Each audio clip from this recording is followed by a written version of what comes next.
This is MHS Talks Education, the second annual Black School Psych Summit 2024.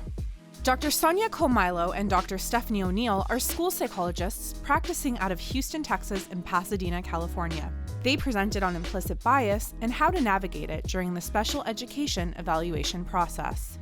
Some of the key points is just what the data looks like when implicit bias is present in pre-K through 12 education. And then Stephanie talked about... So I talked a lot about the ways to have these difficult and crucial conversations, because implicit bias is such a sensitive subject that I think a lot of times what I've seen is we weren't necessarily trained or given the tools to have these type of conversations. So how to spot them, and then what we can do when we're having those conversations. Dr. Coe-Milo and Dr. O'Neill shared advice and tools they use when approaching these delicate situations. The first thing you do is you actually recognize it and stop worrying about doing it the perfect way. Just show up. My pastor once said, you can't heal what's not revealed. So have the conversation and talk about it. And so I think beyond just identifying what it is, we need to know how to take action.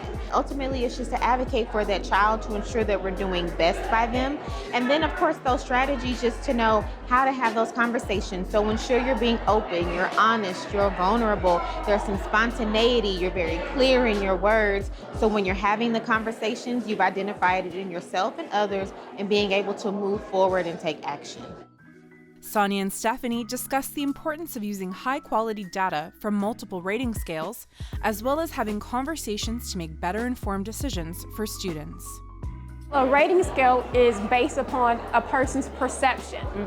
And of course, a person's perception can be impacted by their implicit bias, which is why it's important to get several different rating scales if that's going to be a tool. And also do follow-up interviews from those rating scales, because the rating scales are data, of course. It's not all the data we need to make an informed decision. It's one source of data, like Dr. Coe talked about, and it shouldn't be the determining factor in what we're going to do for the student. And as you said, multi-rater is important. So if the child only has one teacher, academic, that does everything, let's get the gym teacher, the art teacher, someone else that can provide another perspective for that child. And if you are seeing that some of those invalidity indexes are cautionary based on how they're responding, as she said, you just follow up and have a conversation. And I think that can be very scary to tell someone, hey, I'm noticing this, but it's important because, as we stated, it's the life of a student, a child. It can change the trajectory of where they'll end up. Dr. Coe-Milo and Dr. O'Neill offer a last word to conference goers. Implicit bias has real-world consequences for our students in pre-K through 12 education, and we can no longer sit and just watch it. I second that.